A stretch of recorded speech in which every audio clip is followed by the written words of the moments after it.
أعوذ بالله من الشيطان الرجيم. بسم الله الرحمن الرحيم. السلام عليكم ورحمة الله تعالى وبركاته. الحمد لله رب العالمين والعاقبة للمتقين ولا عدوان إلا على الظالمين والصلاة والسلام على المبعوث رحمة للعالمين سيدنا ونبينا محمد بن عبد الله وعلى آله وصحبه أجمعين ولا حول ولا قوة إلا بالله العلي العظيم. أما بعد. Yang dimuliakan Tuan Imam, pengerusi dan juga semua ahli jawatan kuasa masjid. Seterusnya muslimin dan muslimat, tuan-tuan dan puan-puan yang dirahmati Allah. Alhamdulillah kita dapat bersama lagi pada malam ini. Dan pada malam ini kita sambung pelajaran minggu lepas mengenai peraturan-peraturan yang perlu kita tahu tentang akad mudharabah ini. Bila berlakunya akad mudharabah di antara tuan modal dengan pekerja ini, tentulah ada di sana perkara-perkara yang boleh menimbulkan perbalahan. Kerana tuan modal memanglah nak untung banyak. Itu juga orang kerja pun nak juga bahagian dia, share dia yang banyak. Kerana dia lelah dia gerakkan modal itu untuk membuat sesuatu pekerjaan lah. Tidak kira lah sama ada berniaga lah, ataupun juga buat barang ke apa, samalah. Kerana mudharabah ini dia bukan hanya berkait dengan niaga saja. Mudharabah juga boleh berlaku dengan pembuatan dan juga pertanian yang membabitkan pada tumbuhan tanaman, yang mana ianya telah pun kita bincang sebelum daripada ini. Jadi untuk menjamin supaya tidak ada perkelahian antara tuan modal dengan pekerja ni, di sinilah syariat Islam meletakkan aturan-aturannya. Demi kelangsungan akad ini yang memberi manfaat antara dua pihak lah, iaitu orang yang mengeluarkan modal yang boleh jadi tak reti sekara pun untuk nak pusing modal dia tadi, dengan pekerja yang tidak ada modal tapi dia pandai dan mahir untuk pusing modal itu supaya bertukar menjadi keuntungan. Jadi dua golongan ini dipertemukan untuk memberi manfaat keuntungan dua-dua pihak. Jadi tuan modal pun boleh untung, orang kerja tak ada pitih pun boleh untung juga hasil daripada persepakatan yang dimeterai antara dua golongan tadi. Jadi minggu lepas tuan-tuan, kita dah tengok beberapa perkara yang berkait dengan syarat-syarat yang dikenakan dalam mudharabah. Antaranya ialah syarat-syarat yang disepakati, yang semua orang kena patuh. Tuan modal pun kena patuh, kemudian juga pada pihak pekerja lagilah dia kena patuh. Ini yang telah kita sebutkan pada minggu lepas, itu syarat-syarat bersama yang mana kedua-dua pihak perlu untuk mematuhi peraturan yang telah ditetapkan oleh Islam kita ini. Antaranya ialah hendaklah kita sebutkan pada minggu lepas, hendaklah tuan modal kena ada pada masa buat tu, kena ada akad ini, nak kena ada. Dan juga kita nakkan supaya duit itu hadir. Janganlah masih lagi dalam perjalanan, tak boleh. Tak boleh. Kita nak buat modal nega, mong tu kan nega. Modal mana? Dalam perjalanan. Tak boleh lah. Kerana nak nega guna barang duit tak mari lagi. Ini syarat yang kena kepada tuan yang memiliki modal itu. Dia hendaklah menghadirkan modal itu pada waktu yang dilakukan akad. Semacam mana juga kita katakan bahawa bagi pihak pekerja dia dikira amanah. Apa saja yang berlaku, kita tak jumpa cari salah dia, maka ianya tidak perlu tanggung satu sen pun kalau ada kerugian. Ini antara syarat yang dikira dua-dua pihak perlu terima dalam hal tadi. Lalu syarat-syarat yang lain antara syarat modal. Kemudian lagi syarat pekerjaan yang boleh dilakukan dan tak boleh lakukan. Itu juga kita ada bincang. Minggu lepas tuan modal kata jangan awak masuk dalam laut, dalam air tak boleh.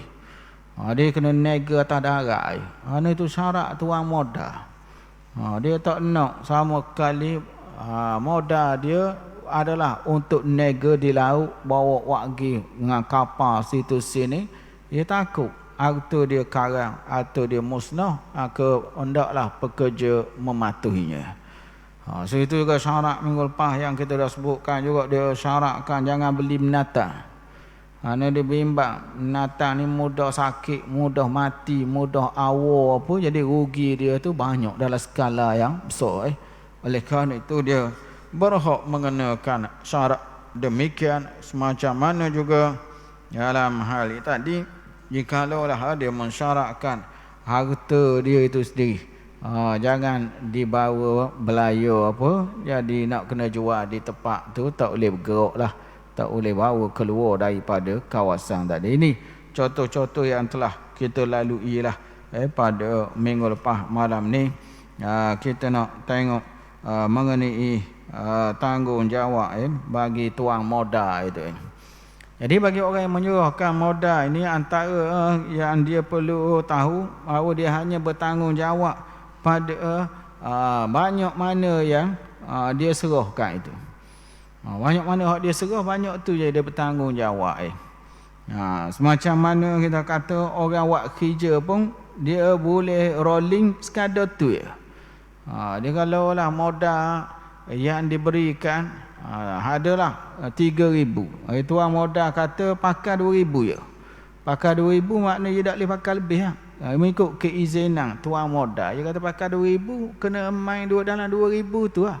Walau lekat celah gigi pun dia kata nak untung. Mana main 2,000? Orang lain main 6,000, 8,000. Tak, ini jawapannya tak boleh. Melanggar perjanjian. Tuan modal kata main 2,000 lah. Dia marah tuan modal, main jual ikan. Guana main 2,000, orang lain 8,000. Ambil berapa puluh tong kali ambil. Kita nak untung bila? Jawapannya ia kena patuh kepada apa yang telah dikira sebagai izin daripada pihak pemberi modal. Jadi kalau dia izin banyak, kerana dia takut juga modal dia acur, modal dia rugi. Di dalam keadaan tadi dia berhak untuk menghakkan modal tadi. Itu makna di sini tidak semestinya WPT habis itu kok belanja habis buat cari barang. Tak. Tuan modal dia boleh sekat banyak mana yang dibenarkan untuk pekerja menggunakan modal tadi. Jadi dalam hal ini tuan-tuan, Ibnu Qudamah Al-Maqdisi mengatakan walisalahu ayyashtariya bi aktsara min ra'sil mal li'anna al-idzn lam yatanawal ghairahu. Iaitu kata Ibnu Qudamah, dia tidak boleh membeli, iaitu pekerja.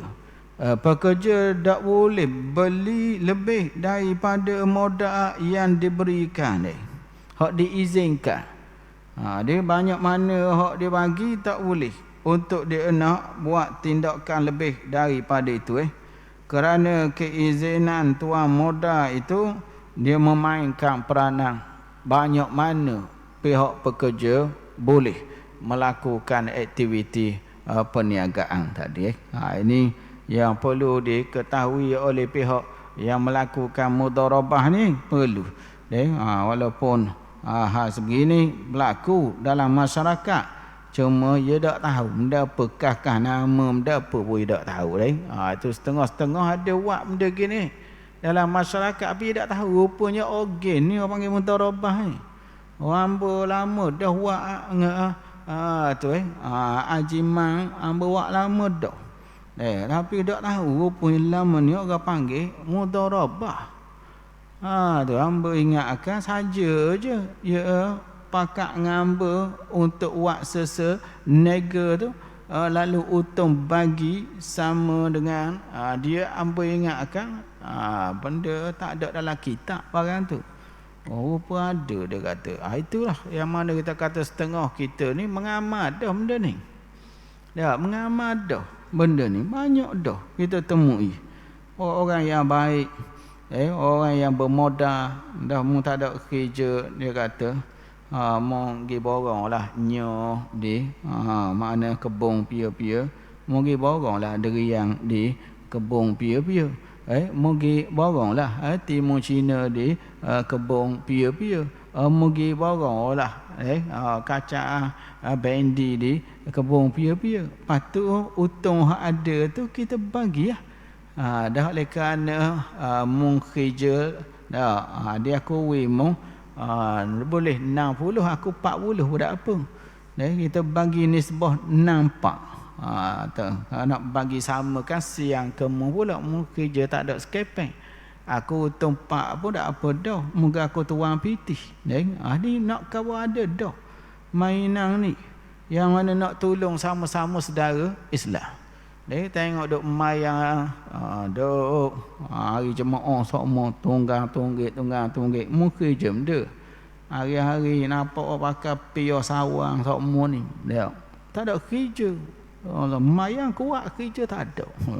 Lalu kita pun ada pitih ni pun lalu dah lah mudharabah dengan dia gain ni pitih ada ni 1000 ni mau pergi pasar borong mau beli barang pasar borong, lepas tu mau eceh lah di kedai-kedai hak mana tu untung kalau ada kita bagi. Nisbah ikut aku 7 mau 3 nampak siang kemu pula. Kalau mau 8 aku 2 mau kekeh aku pula. Jadi paruh-paruh seorang lah 5-5. Kalau untung bagi 5-5. Aku bagai modal mu tukang kerja dia panggil itu mudharabah lah tu kakak tu. Dia mengajar pada kita menguatkan hubungan sama orang Islam ni. Hak mayabang semua pitih tak ada ni. Dengan hak tepi dia mana panggil kenyang nasi dah. Tu tak ada benda dah modal banyak dah dia kenyang nasi dah. Dia dak uasa hak tepi dia tu lapar perut. Dia dak uasa hak mayang tepi dia tu lapar perut. Uasa dak uasa masa sujud tu bunyi perut bunyi haiwan hak ni macam ke tak ada benda dalam perut pesengan hak ni. Itu yang menimbulkan rasa bahawa apa benda dia boleh tolong saing dia. Jadi dalam keadaan begini Islam mari nyekam bahawa cara nak tolong dia ialah mupakat dua orang. Mau modal dia buat kerja. Cari kerjaan hok memang untung dalam tangan napung. Untung dalam tangan. Mungkin pasal borong tu, orang borong sayur-sayur ada untung dalam tangan tu. Moga harga rucik tidak sama dengan harga borong. Dia ni tak ada pitih dia nak buat kerja. Itu yang kita kata awak. Ada untung memang confirm ada untung. Dengan anak sistem perniagaan hari ini yang kita kata ada pelbagai barang-barang yang memang orang makan hari itu juga, orang nak hari itu juga, nampak lalu untung depan mata hari itu juga. Ini yang kita beritahu bahawa apabila adanya mudharabah Maka ada pihak jenis bahasa yang tidak patuh. Kerana itu kita baca syarat-syarat terma dia malam ni. Kerana kita nak elokkan ada pihak tak patuh. Sama ada tuang pitih kenanya utang ambil ia belaka. Sama ada orang kerja nya kenanya nya susu utang je kata sikit je utang. Ni semua ni susung balik mula. Apa ya adil lah. Bahawa kita dalam hal ini nak suruh dua-dua pihak boleh utang belaka. Jadi hukum yang berkait dengan nafkah ataupun juga kos dalam perniagaan tadi. Kadang-kadang dia memerlukan kos tambahan. Seperti dia kena bawa barang tu ke KL. Ya barang deriang di Terengganu ni nak kena bawa ke KL. Dah patut warna lori dia kena isi minyak. Dah makan dia di KL pagi tengah hari petang dia kena bayar PT poket dia di ke guana. Ini timbul juga masalah itu. Orang kerja lah ni. Tuang modal tidur rumah je. Tidur rumah, tidur pula. Atas apa benda? Pukat kau dia panggil tu. Hak tidur tepi patah tu. Hak dalam pukat tu. Gitu. Ya nama apa tak tahu kakak. Tuang dia begitu. Tahu. Ini. Jadi masa kan buah pukat tu. Antara pohon ke pohon duk main kata tuang dia. Orang bawa barang pakok KL dak tidur malam. Dak macam mana? Dari sudut belanja pekerja tu. Adakah pakai PTD ke guana? Bak bila musafir, bila waktu wek barang keluar, nak pakai kos tinggi juga, tidak serupa kita jual kapung ni. Wah kapung senang, kita bawa deriang kau bawa tepi, lapu isyarat tu dah kat orang nak dah situ. Orang nampak habis. Cari ruang kosong sikit. Makna lepas dari kenderaan boleh lah. Masa sekarang ni awak nak utang lebih sikit, lalu bawa ke KL. Dah guana makan 3 kali sehari dah. Kali makan nak berapa dah? Wah kurang tu pula. Berapa ratus? Tu minyak lori. Nak kena ke pia. Ini persoalan kalau ada kos tambahan. Adakah orang kerja kena bayar belaka? Bak dia buat tu nanti utang boleh ke dia juga. Kalau dia jual di Terengganu boleh utang sikit. Kalau dia bawa ke luar tu boleh utang berlipat kali ganda. Adakah bermakna orang kerja dalam kes gini tak perlu bimbang bayar pitih mau dulu sebab utang kayak gini boleh kemu juga. Jadi dalam masalah ini tuan-tuan 3 mazhab. 3 pendapat. Jadi bila kata 3 pendapat perlu dalam hal ini sepakat dari awal lah. Kena sepakat dari awal nak pakai pendapat mana. Jangan lok kelahi ke dia. Balik KL kau keling. 200 ya. Dia kata, tu berapa dah dia kata. Tu aku kira diskaun banyak dah. Minta harga minyak dengan makan je. Hak lain tak apa dah dia kata. Lalu tuan je kata, "Pia pandai-pandai suruh pergi Kuala Lumpur." Dah tuan kata dah suruh pergi KL. KL tak aku kata Kuban Lembek, bukannya Kuala Lumpur. Tak reti dak dia kata. Nak marah dak kelahi lalu ni. Silap nak pergi mana barang you pergi siap dah. Jadi menurut mazhab Syafi'i kita, kos kalau ada untuk orang kerja, jawapannya ditanggung oleh driver tu diri.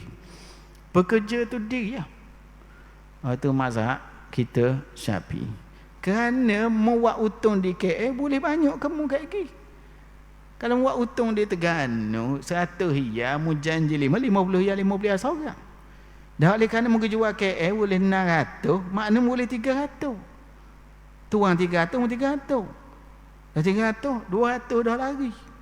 Dah 200 lari tu padang kohokmu, minyakmu dan juga makan minum. Itu pandangan mazhab kita.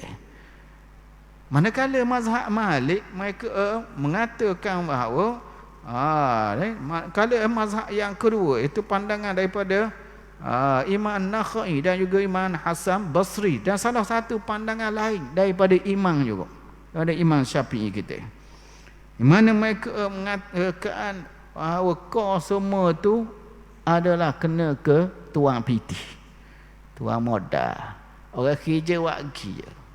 Kau hak ni dak masuk modal dia ke. Itu pandangan dua.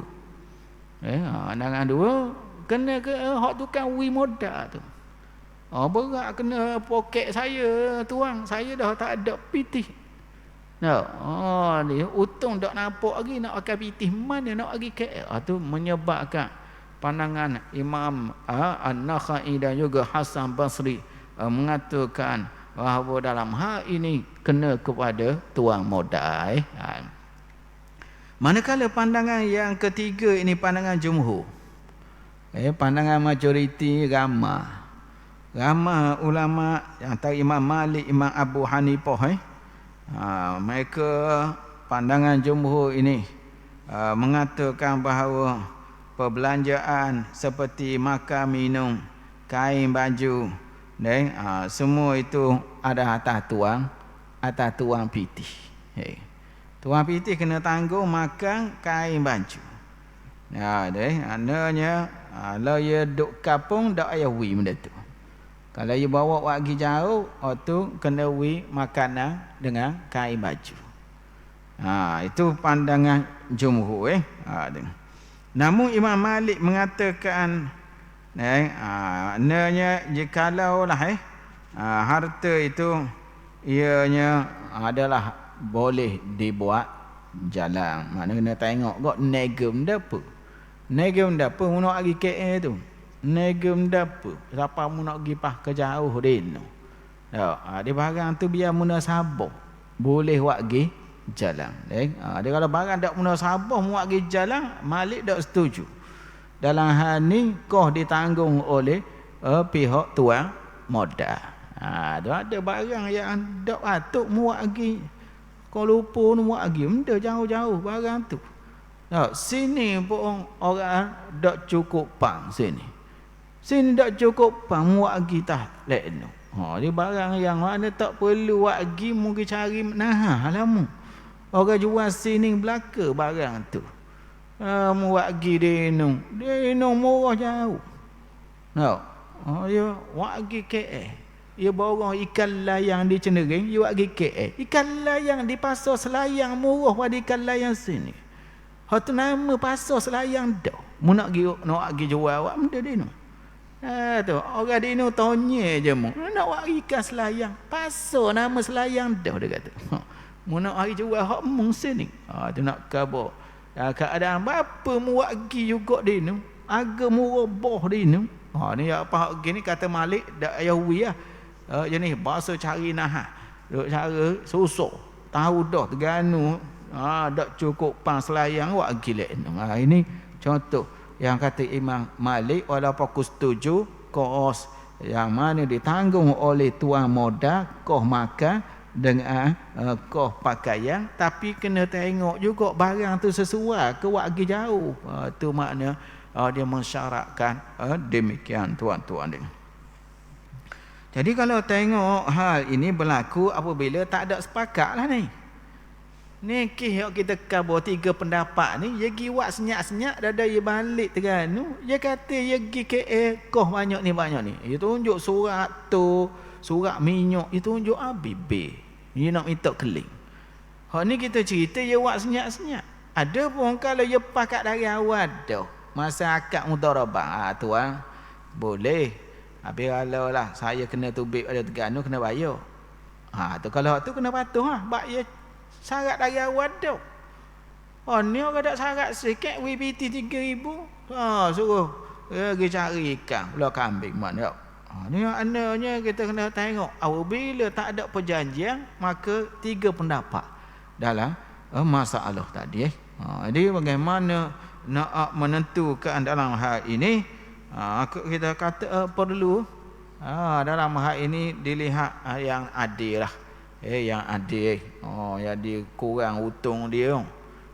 Hutang dia 300 je. Tolok-tolok minyak dia pakai, tolok makan dia. Tolak pula pada rang dia. Dak boleh 50 ya je. Tuang 300 boleh. Dia kena tengok juga. Apa ni kan nak buat lagi pula kan. Tu baru nak buat ikan pula. Nak buat kepuk pula. Tu nak lama lagi kan. 2 orang tu nak lama lagi. Ni dok main duk soling ke kawan tu apa 50 riyal. Jumpa dalam sejik orang kata rapatkan soh tumbuk. Tumbuk sama dia, bukan rapatkan soh, tumbuk sama dia dah. Kerana puasa ada ngereng. Asalnya nak tolong molek dah. Sama-sama kita hok memayang ni supaya biar ada income tetap, biar ada income tambahan, biar ada pendapatan yang boleh.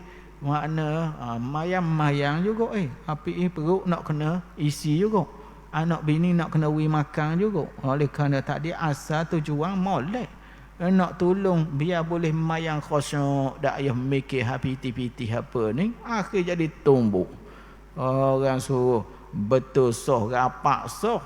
Lambat rapak, tumbuk lalu dah.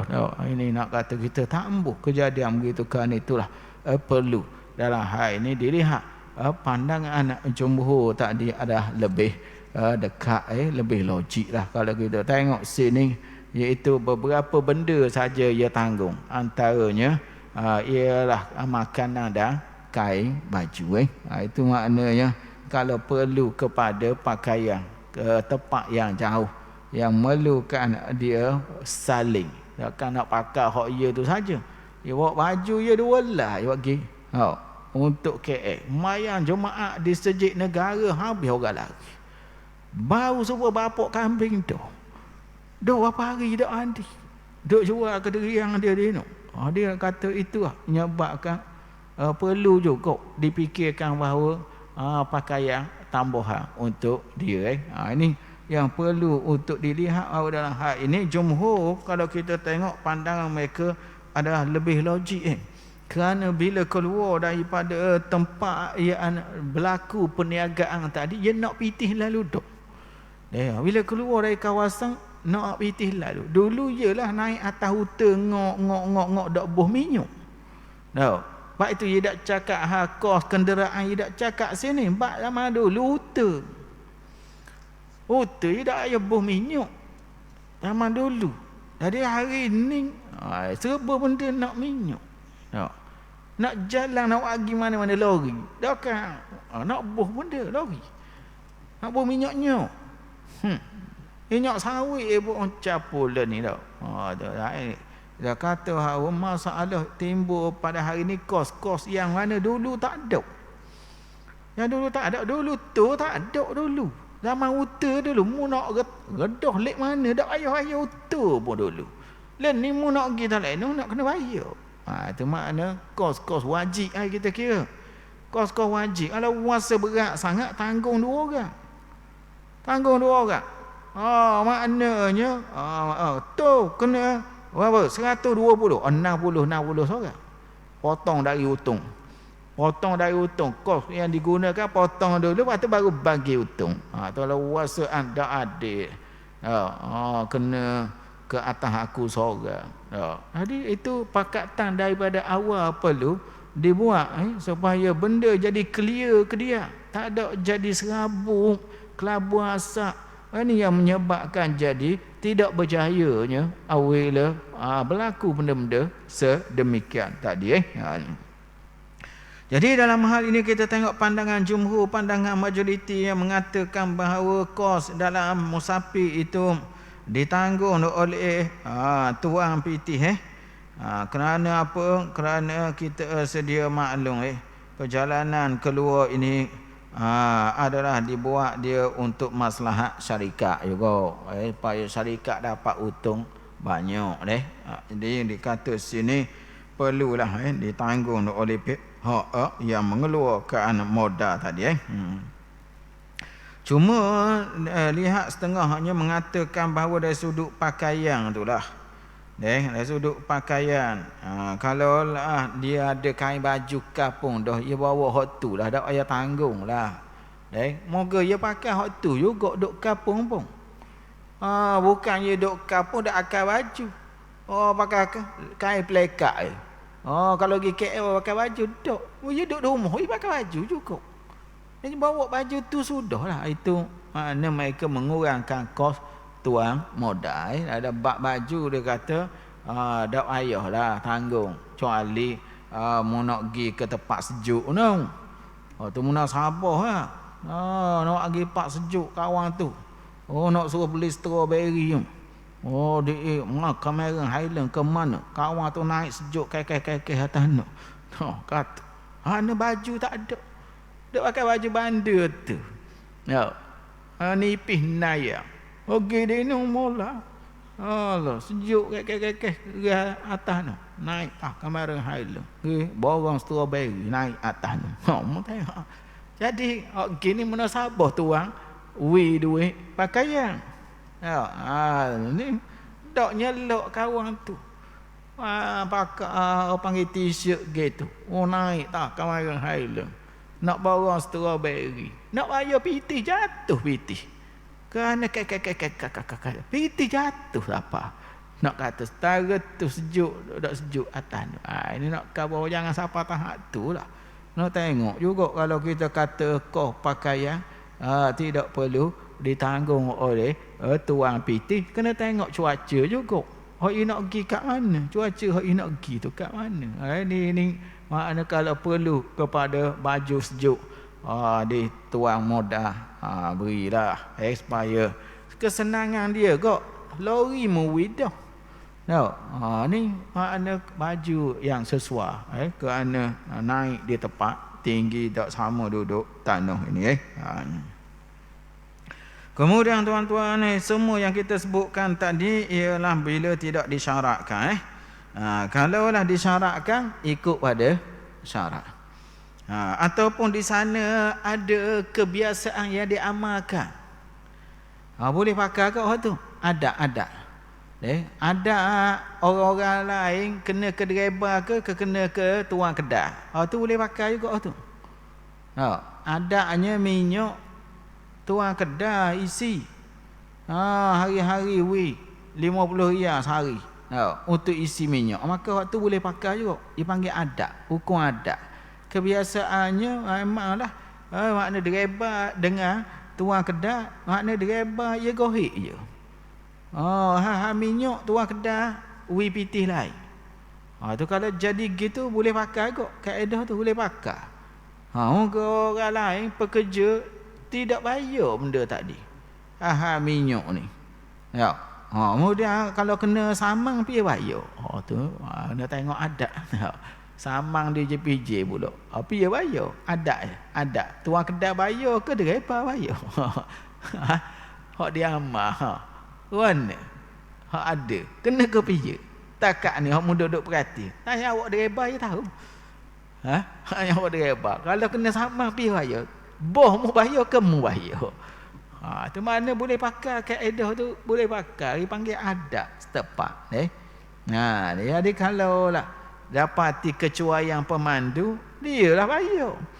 Dia tulis situ lari melebihi kadar supaya takut katu dah tulis dalam tu. Hak gini je bayar moga pergi suruh mu lari laju. Dah kita lari laju siapa derah tuang. Siapa derah untung ke tuang kau nak jual awal. Kalau siapa lewat kan basi dak untung. Dia standard lah makna orang buat dah. Mau lari laju bukan JPJ saja. Kalau likut lori aku. Banyak mana rugi adik.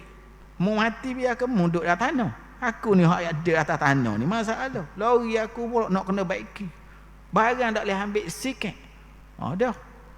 Di sini kita kata kecuaian memang ditanggung oleh pekerja lah. Kok mana dari awal dah kita dah sepakat dah tu. Kecuaian kalau ada dari siapa-siapa dia yang menanggung kerugian. Kalau orang kerja yang cuak dia tanggung lah kerugian tadi. Kalau lah tuan PT yang membuat cuak suatu dak sambung rotek. Dak sambung rotek dia yang menanggung. Dah lori mong. Lori hak tuan PT. Rotek tak sambung, kena sama pun, ya bayar. Bak dia yang cuak. Orang kerja gohik je. Dah, dia tak royak kita sepatah tak. Dia gohik sungguh dia tu. Tahu? Tu. Jadi dalam keadaan begini, asalnya mu kena tahu gerang duk tangan mu. Gerang kereta kan duk tangan mu ke duduk ke dia. Duduk mu, lori tu atas nama mu. Tebeng tulis di body lori tu. Nama mu tu. Tahu? Situ. Orang tahu habis lori tu lori mu. Jadi mu lah kena sambung. Orang kerja tak royak dah pun mu kena tahu lah. Itu peraturan semasa. Undang-undang ia tidak melindungi orang yang lupa. Kena ingat baik. Dia tak ada macam mu membayang, mu lupa sujud sahwi. JPJ mu tak boleh sujud sahwi. Tak ada mu nak sujud sahwi. Hamba lupa ni JPJ sambung rotek. Boleh tak sujud sahwi hamba? Tak ada barang gitu. Mu ingat baik. Mu nak sujud sahwi buat benda. Mu lupa rotek bakal kena lah. Dia kaedah ya gitu kan itu tuang. Pitih itu. Yang perlu menanggung kecuaian dia. Itu sistem yang kita kira adil lah. Mengenakan pada pekerja bayar benda yang dikira bukan bahagian dia. Bukan tanggungjawab dia arah suatu kezaliman dalam hal tadi. Kemudian tuan-tuan bagi orang yang mengatakan bahawa nafkah perbelanjaan kau tengah jalan tadi adalah ditanggung oleh tuan pitih tadi yang kita dah sebutkan tadi apabila dia pakai kegunaan yang standard ya standard ada pun metang-metang tak apa pergi KL aku tanggung kerana jumhur kata kena atas aku pergi dia ni apa di temeluh tu ikan apa makan ikan apa dia ni ikan patik kau dia 5 ekor bahan ratus saja nasi dah akan kenanya sungguh lah mentang-mentang orang tanggung mitok ikan patik 5 ekor kekoh dia mari beg kena ke nah tu ya kita makan ni boh kena bayar ya kena standard lah jenis bahasa anda reti bahasa sungguh ni orang tanggung pun standard lah orang lain makan kali weti apa RNA tu dereba lain makan banyak mana sangat tekan makan hak tengah hari kenalah 20 riyal standard lah 20 riyal apa tengah hari makna ni dok mari ke dia tunjuk resip 600 tengok makan pun dia udang lobster bahan kerja pada hadap kapung ketika kering sokmo dereba apa benda kini awal orang tanggung kau makan bahan lalu waktu nak kena faham juga apabila kita kata kena ke tuan modal biarlah standard standard makan tu makan ya standard barulah adik metang barang tak ditanggung oleh bos kau boleh dia order terah habis orang dah ada di kedai tu moga bos tanggung kita bila kita kata jumhur mengatakan makanan dan pakaian kena kepada tuan modal ia perlu melihat dari sudut adakah dia pakai makan dengan standard ke tak hari ini benda yang perlu dilihat kembali dalam masalah ini jadi kalaulah dia melebihi pada standard dereba hak lain-lain bawa pakai dia makan ke dia maka ia kena tanggung potong keuntungan tadi daripada bahagian dia share dia tadi ini nak perlu faham juga masalah ini kemudian lagi yang perlu dilihat daripada sini para ulama kita juga menegakkan seperti Imam Malik kata kalau ia bawa gok pitih dia ngepitih boh dua-dua dia bawa belaka jadi Imam Malik kata dalam keadaan begini nak kena ambil gok hak dia jadi dikira tanggung separuh seorang gitu ya dia pitih dia gok dah kocek Kemudian pitih hak boh wi pun ada kau. Dia tak boleh makan hak boh saja. Hak dia pun kena makan juga uek juga pitih dia. Dia boh kita bawa dari yang KL. Tu. Jadi lama mana? Gantung apa? Kalau 3 hari ya duduk di KL. Dah tu mu ada pitih. Kita ada 200 je. Ya, okey lah. Mu 200 aku topak 200. Mu pakai hak tu lah 400. Duduk 3 hari. Ya. Tidur dah lori. Ya. Dah lori. Kecing kesejik. Mayang tak. Allah, dia kecing saja je. Ya. Ada juga gitu. Sejik buat tempat kecing dia. Mayang pun duduk. Orang kata ini buat perangai lagi kapal orang tunjuk tak boleh. Mayang duduk. Nak untung buat main nak dia. Kata-kata bahawa perlu juga kita dalam hal ini. Kalau kerjaan habis gang perlu rejak pun. Agama tak boleh tangga. Agama tak boleh tangga kerana dia paksi pusing kita di atas dunia ni pusing ke agama. Allahumma aslih lana dinana allazi huwa ismatu amrina. Allah, baikilah agama kami ni yang menjadi sebagai paksi kehidupan. Musim kok mana pun kita nekat dengan agama. Tak boleh tangga kita. Yang kapung molek mayang. Dah apa-apa di nunggu. Jadi tak kena. Tak kena jadi. Tak naik ke kapung orang. Jadi tak kena. Jangan sama kali. Kok mana agama? Ia ada paksi. Kita pusing kok mana-mana, kok kanan, kok kiri, kok bawah, kok mana. Pusing kita balik ke paksi juga. Itu agama. Kok mana kena nekat agama dengan kita. Munduk Terengganu, KL, kamu naik tak Kota Baru, mu turun tak Johor Baru pun paksi mu ialah agama. Itu orang yang mana menganggap dunia tempat sementara, ujian sementara. Makan le sini diuji kerana nak kena makan. Mari sini. Oleh kerana tu nak kena ingat bahawa ada Tuhan yang memberi rezeki di sebalik semua tadi. Faham dah? Situ malam ni terjumpa lagi insya-Allah pada minggu hadapan. Wa sallallahu ala sayyidina Muhammad wa ala alihi wa sahbihi wa sallam. Walhamdulillahi rabbil alamin.